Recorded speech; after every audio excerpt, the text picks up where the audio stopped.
സ്വകാര്യ ബസ് ബൈക്കിന് മുകളിലേക്ക് മറിഞ്ഞുണ്ടായ അപകടത്തിൽ ഇരുചക്ര യാത്രികന് ദാരുണാന്ത്യം. ഇടുക്കി വാഗമൺ സ്വദേശി ജിജോ സെബാസ്റ്റ്യനാണ് മരിച്ചത്. ബസ് ഡ്രൈവർ തമിഴ്നാട് തെങ്കാശി സ്വദേശി പാൽപാണ്ടിയെ മനഃപൂർവ്വമല്ലാത്ത നരഹത്യക്ക് കേസെടുത്ത് പോലീസ് അറസ്റ്റ് ചെയ്തു.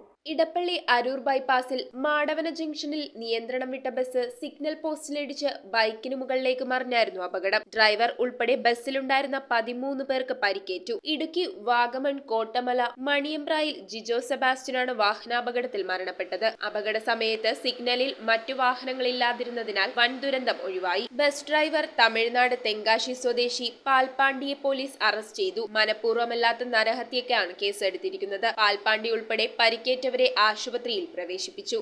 ആശുപത്രിയിൽ തുടരുന്നവരുടെ നില ഗുരുതരമല്ലെന്നാണ് അധികൃതർ പറയുന്നത്. കൊച്ചിയിൽ വസ്ത്രശാലയിലെ ഓഫീസ് ജീവനക്കാരനാണ് മരണപ്പെട്ട ജിജോ.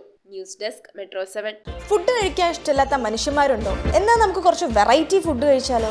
ഷാക്ക്, ബുസായി ബീഫ്, ഫിറ, കസാവ എന്നിങ്ങനെ 40ഓളം സോൾ സ്പെഷ്യൽ ഡിഷസ്. മാത്രമല്ല, നാടൻ വേണ്ടവർക്ക് നാടൻ, ചൈനീസ് വേണ്ടവർക്ക് ചൈനീസ്, അറബിക്ക് വേണ്ടവർക്ക് Arabic. Salt restaurant, Thoppumpady and Panampilly Nagar.